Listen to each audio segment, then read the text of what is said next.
you wear on your feet can either suppress or stimulate growth and functional strength of the foot ankle complex, new research is lamenting the fact that the more you use restrictive, narrow, stiff footwear that have an unergonomical shape that completely goes against the natural anatomy of the foot, the more the foot ankle complex is actually prevented from being used the way that it should, the more the engaging systems in the foot ankle complex are turned off, the more the feet, as well as the bones of the ankle joint, become abnormally shaped and fragile. These functional and structural deficits in the foot ankle complex can really change the way the feet, as well as the lower leg, responds to walking, running, or hiking, and may project more stress on the ankle joint, of which an ankle injury can certainly derive from.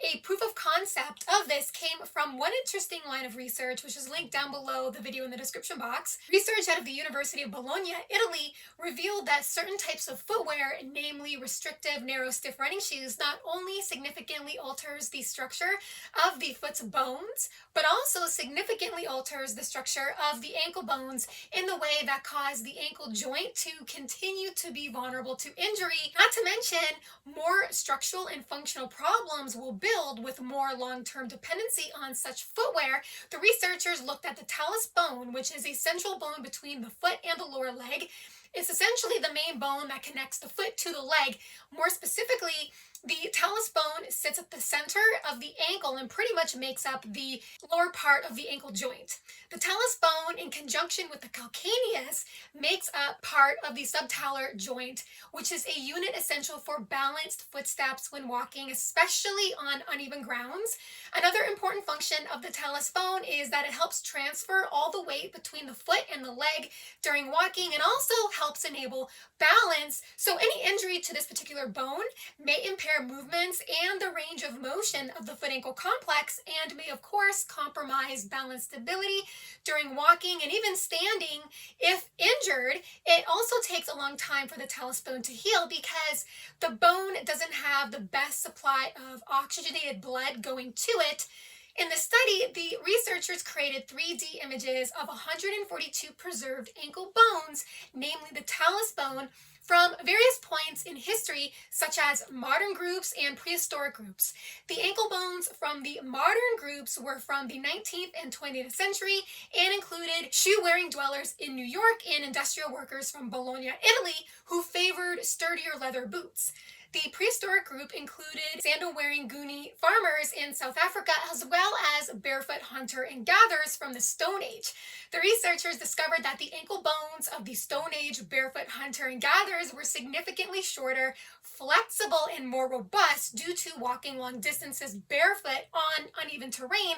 as compared with the ankle bones of the modern city groups, of which the researchers found that modern city groups had a significantly long, warped, and less robust talus bone with less bone mass due to the repetitive use of constrictive footwear, and they didn't walk nearly as much as the Stone Age barefoot hunter-gatherers. The researchers underscored that the irregular shape of the talus bone in the modern city groups indicated a loss of flexibility because the narrow shape and rigidity or inflexibility of most modern shoes greatly restricts the space of which the foot can really expand and move in general. So these findings add really nothing overly new to what we already know about the less your feet work independently, the more the feet atrophy, and that most conventional footwear typically really do have an unergonomical shape and are stiff. They don't really move well with the foot, and this is how these types of shoes keep the feet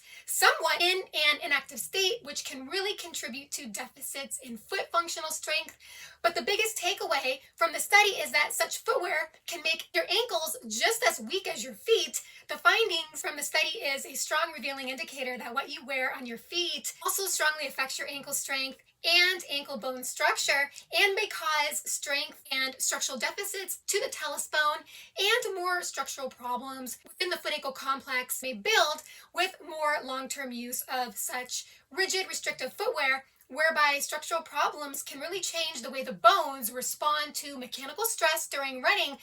Essentially, when your feet are weak, You're more likely to have a weak talus bone as well, which really isn't going to make your balance stability any better, especially if you are a runner and definitely a trail runner. Multiple studies during the past decade strongly supports the idea that you have to do more barefoot walking or barefoot running or even walking and running in minimalist shoes to assist you in developing not only functionally stronger feet, but stronger, more enduring ankle bones, whereby increased barefoot activity and therefore increasing the functional actions of the foot ankle complex is directly involved in thickening of the fat pad and increases in muscle volume throughout the foot, as well as improved bone density, especially at the ankle. The talus bone and increases in barefoot activity is really going to make you a more resilient runner, especially if you plan on running in running shoes like the Nike Vaporfly. You can't have weak feet, therefore weak ankles, therefore compromised balance control if you plan on running in a shoe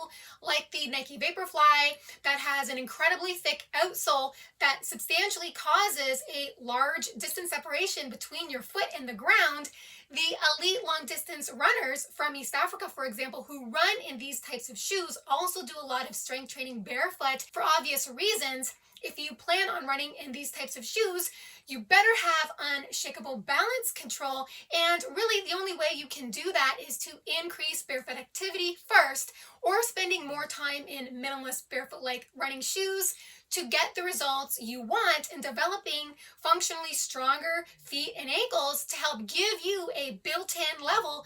of sturdier footsteps. So just wanted to impress upon that not only do certain types of footwear affect your foot's functional strength, they can also weaken your ankles and misshape the ankle bones. And in this way, the ankle continues to be vulnerable to injury, especially during running. Hope you've enjoyed this video. If you did, feel free to hit the thumbs up button as well as the subscribe button if you haven't already, where you will stay more informed on the health benefits of barefoot activity, as well as you'll learn more on the hot button debate, heel strike running versus forefoot strike running. Thank you so much for listening and watching. Have fun out there on the roads and trails. Bye for now.